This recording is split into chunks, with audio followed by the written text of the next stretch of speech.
Nah, kurang lebih itu adalah mengapa kita perlu melakukan validasi. Hampir tidak ada inovasi yang berhasil di seluruh dunia saat ini yang tidak melalui suatu kegagalan di awalnya, gitu ya.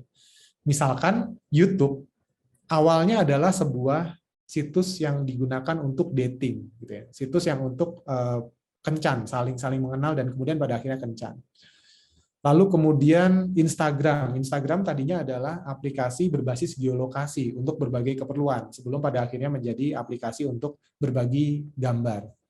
WhatsApp juga sama. Awalnya bukan aplikasi chatting.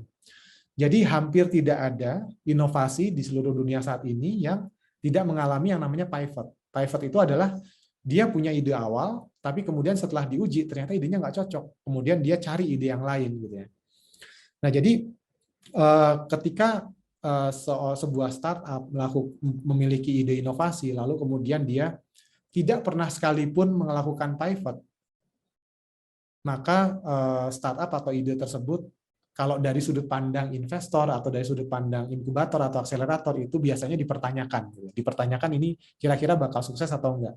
Karena ada dua kemungkinan ya kalau seperti itu. Kemungkinan yang pertama adalah si startupnya memang punya ide yang memang betul-betul sesuai dengan pasar, atau kemungkinan kedua adalah sebetulnya idenya nggak cocok, tapi si inovator atau si startupnya itu terlalu menutup mata, tidak open-minded, dan juga tidak eksperimental. Di mana kejadian yang kedua itu biasanya lebih banyak dibandingkan kejadian yang pertama. Kalau kita lihat statistik, karena ya di seluruh dunia aja inovasi yang dari awal sampai akhir berhasil nggak pernah gagal itu ya hanya Google Search Engine, kurang lebih segitu ya. Yang lainnya pasti pernah mengalami kegagalan dan pada akhirnya mereka pivot. Oke, dan itu adalah kurang lebih mengapa dan apa itu validasi. Lalu berikutnya kita akan lihat nih bagaimana metodologi Lean Startup untuk mempermudah kita melakukan validasi. Nah, Lean Startup ini adalah tadi sebuah metodologi yang diperkenalkan oleh seseorang yang namanya Eric Ries. Dia terinspirasi untuk mengembangkan metodologi Lean Startup ini berdasarkan kalau kita lihat terminologinya Lean ini ada di Lean Manufacturing gitu ya. Lean Manufacturing itu diperkenalkan di Toyota di Jepang. Ini adalah satu proses produksi, kalau Lean Manufacturing itu adalah satu proses produksi yang sangat efisien gitu ya. Nah, tapi dia terapkan Lean Manufacturing ini di startup. Nah, dia mengadopsi prinsip efisiennya. Gimana caranya supaya startup ini efisien?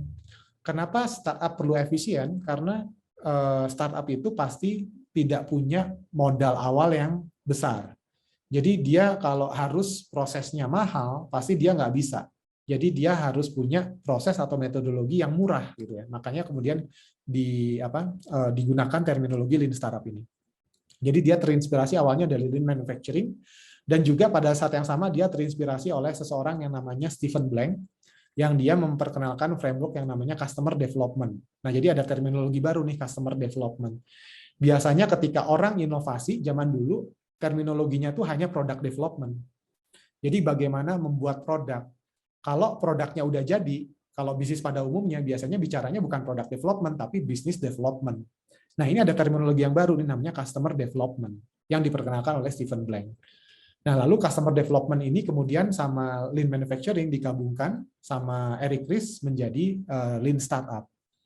Tujuannya apa? Tujuannya apa? Tujuannya tadi yaitu adalah untuk menjaga akuntabilitas dari inovasi. Kenapa? Karena inovasi itu pasti ada kegagalannya. Atau mungkin kita analoginya gini deh.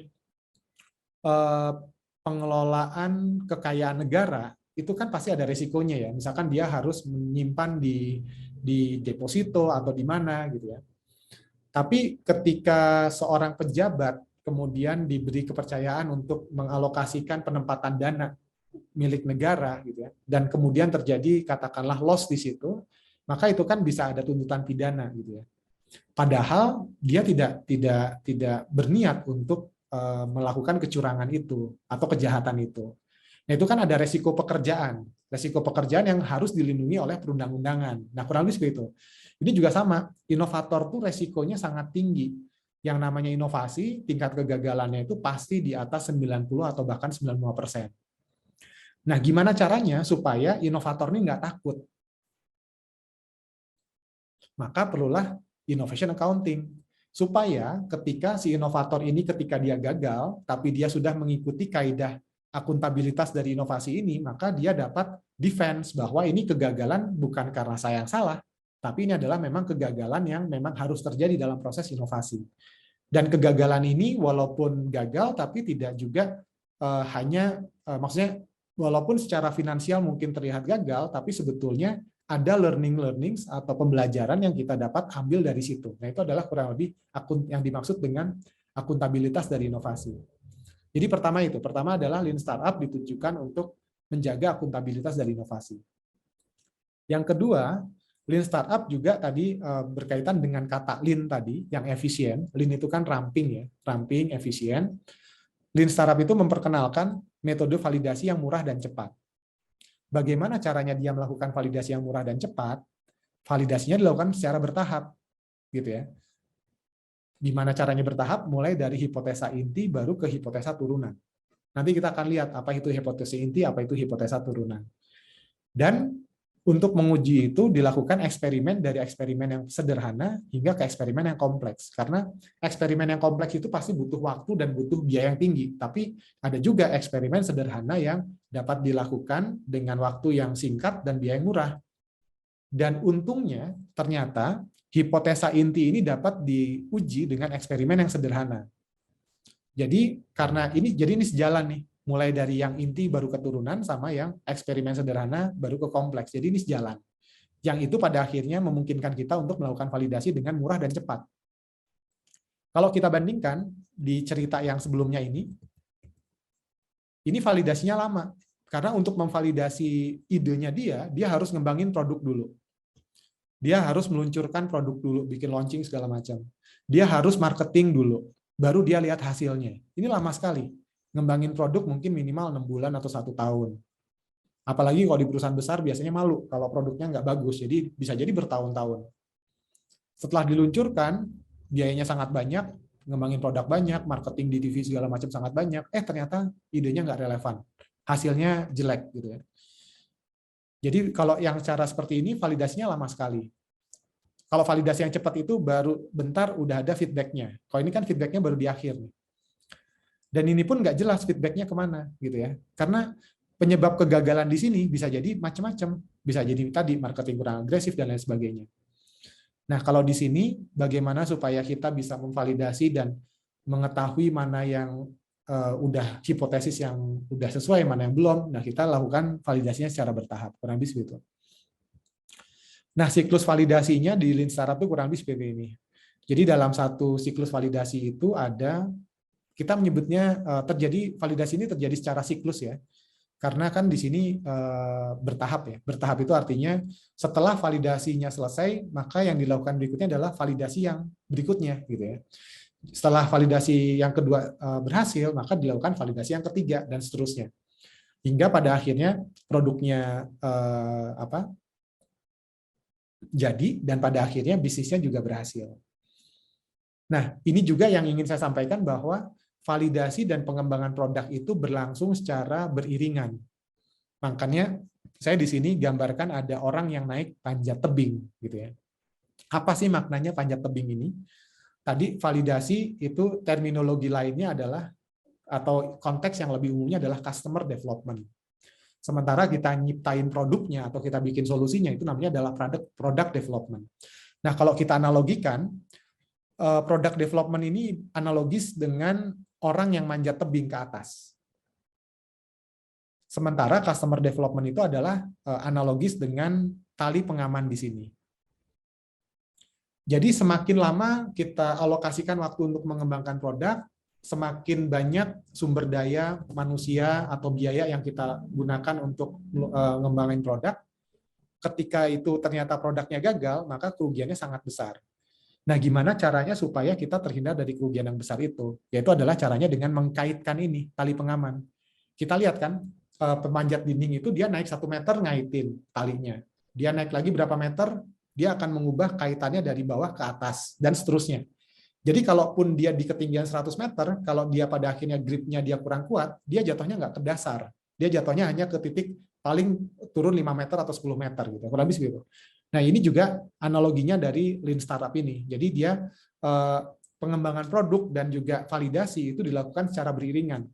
Validasi tahap pertama dilakukan sudah selesai, baru kemudian produknya dilakukan di-develop secara terbatas. Kemudian nanti validasi dilakukan lagi, baru dia boleh kemudian menyempurnakan produknya. Selalu seperti itu, bergantian antara validasi dan juga pengembangan produk. Nah, validasinya sendiri berlangsung dalam siklus seperti ini. Ada 3 aktivitas utama, build, measure, dan learn. Build ini artinya adalah membangun ya, kalau bahasa Indonesianya pasti kan membangun. Yang kita bangun apa? Yang kita bangun adalah namanya MVP. MVP ini apa? Bahasa sederhananya MVP ini adalah alat eksperimen. Jadi kita di fase yang pertama ini, di tahap yang pertama ini kita mempersiapkan alat eksperimen. Alat eksperimennya kita gunakan untuk mengukur. Apa yang kita ukur? Yang kita ukur adalah data empiris. Data empiris itu adalah data yang kita dapatkan langsung dari pengguna kita, calon pengguna kita. Bukan data yang kita dapat dari internet, bukan data yang kita dapat dari report, dan lain sebagainya. Apa gunanya kita mengumpulkan data empiris? Sehingga kita dapat mempelajari data tersebut. Untuk apa kita pelajari? Sehingga pada akhirnya kita dapat memutuskan dan juga menetapkan langkah berikutnya apa. Atau mungkin muncul ide yang baru. Apapun itu, kemudian kita validasi lagi tadi secara beriringan dan terus-menerus, secara iteratif kurang lebih seperti itu. Build, measure, dan learn. Jadi kurang lebih seperti itu. Nah, kualitas validasi, kita kan di sini melakukan validasi ya. Kita di sini melakukan validasi, dan kualitas validasi itu pada akhirnya akan sangat tergantung dari kualitas hipotesis yang kita buat. Artinya apa? Artinya supaya kita validasinya bagus, supaya kita di sini mendapatkan insight yang banyak dari proses eksperimen, supaya eksperimen kita memberikan informasi yang sangat bernilai, kita harus memastikan hipotesisnya bagus dulu. Jadi kalau kita asal-asalan menetapkan hipotesisnya, maka pada akhirnya kita jangan harap akan punya hasil validasi atau insight yang kita dapatkan dari eksperimen itu sangat baik. Hipotesis itu apa? Hipotesis itu adalah, sekali lagi, apa yang kita anggap benar. Apa yang kita harapkan benar, gitu ya. Itu adalah hipotesis. Hipotesis itu mungkin bisa jadi adalah, oh saya punya ide untuk bikin produk A, misalkan situ. Atau bisa juga hipotesis itu adalah saya percaya bahwa customer segmen ini dia punya permasalahan ini, itu juga hipotesis. Atau bisa juga hipotesisnya adalah, oh saya mau bikin produk ini dan nanti akan saya komersilkan dalam skema subscription. Itu juga hipotesis. Pokoknya segala sesuatu yang dari kepala kita, dari ide kita, itu adalah hipotesis. Hipotesis itu sangat wajar karena inovasi itu dimulai dari hipotesis. Tapi hipotesis itu harus divalidasi dulu sebelum pada akhirnya diimplementasikan. Dan untuk memvalidasi tadi, kalau kita hipotesisnya nggak benar, kita bikin hipotesisnya kualitasnya ngasal-ngasalan, maka jangan harap kita validasinya bagus. Kurang lebih gitu.